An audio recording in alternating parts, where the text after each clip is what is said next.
Yeah, so the mineral resource announcement that we put out last week is really just a combination of work that's aimed at de-risking the Mandilla pre-feasibility. So importantly, we hit the 1.62 million ounces group, 1.4 million ounces at Mandilla, and most importantly of all, 1.2 million ounces at Theia, one large open pit.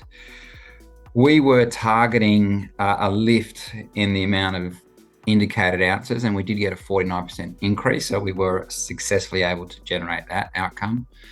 And importantly, we also added 161,000 new ounces. And when you look at all the expenditure that we had at Mandilla from July 2023 to this announcement, and then you divide that expenditure by the new ounces, we've actually still managed to add ounces at $26 an ounce. Given that we're more focused on indicated infill drilling, that's an exceptional outcome. So it was an important update for us at Astral Resources.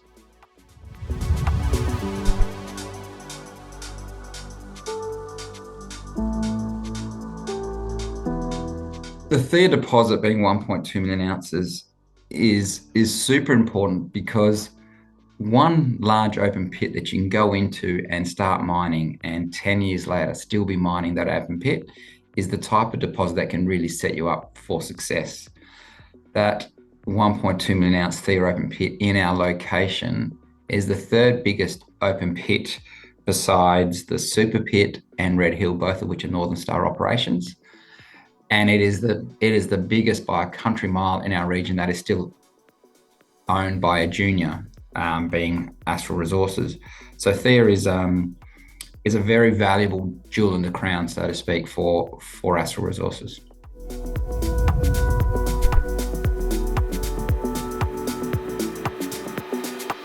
The pre-feasibility, which is due in this current quarter, we've been working on for some time. What's really important to date is with that new Mandilla resource update that we've just completed, we are now estimating those resources using $3,500 Australian to drive the whittle shell optimizations.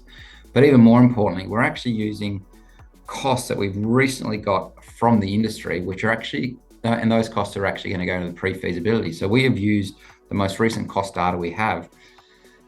Why that is important is as we go from resource estimate to the pre-feasibility, our conversion rate is going to be really, really high. So I look at it, and given that we've actually already put what those processing and mining costs are going to look like for the pre-feas into the public domain through our mineral resource announcement, we can see a scenario where we're going to get probably 50% more gold production from scoping to pre-feas.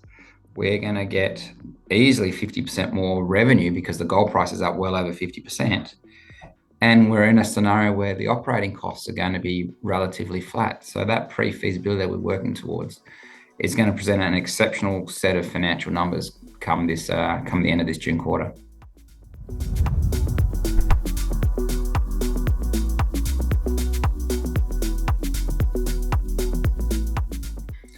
Yeah, 100%. We have been focused on doing everything necessary to allow that transition. Even going back to the corporate aspect of our business, March last year, we were 5% institutionally held. This time, now in 2025, April 2025, we're now 25% institutionally held. So we have a corporate register that can certainly assist us to become a developer.